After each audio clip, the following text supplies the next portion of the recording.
গত সেপ্টেম্বর মাসে দেশে সড়ক দুর্ঘটনা ঘটেছে ৩৯২টি।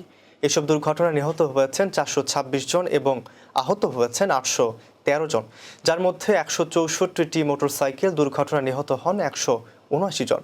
এছাড়াও ৮টি নৌ দুর্ঘটনায় ১১ জন নিহত, ৪ জন আহত এবং ২ জন নিখোঁজ হয়েছেন।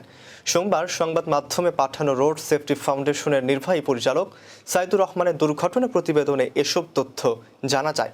রোড সেফটি ফাউন্ডেশন ৯টি জাতীয় দৈনিক, 7টি নিউজ পোর্টাল, বিভিন্ন ইলেকট্রিক মিডিয়া এবং নিজস্ব তথ্যের ভিত্তিতে প্রতিবেদনটি তৈরি করেছে। দুর্ঘটনায় যানবাহন ভিত্তিক নিহতের পরিসংখ্যানে দেখা যায় মোটরসাইকেল চালক ও আরোহী ১৭৯ জন, বাসের যাত্রী ২৫ জন, ট্রাক, পিকআপ, ট্রাক্টর, ট্রলি আরোহী ২২ জন, প্রাইভেট কার, মাইক্রোবাস আরোহী ২৪ জন, থ্রি হুইলার যাত্রী ৬৩ জন, স্থানীয়ভাবে তৈরি যানবাহন তথা নসিমন ভটভটির যাত্রী ৬ জন এবং বাইসাইকেল, প্যাডেল রিকশা আরোহী ১০ জন নিহত হয়েছেন।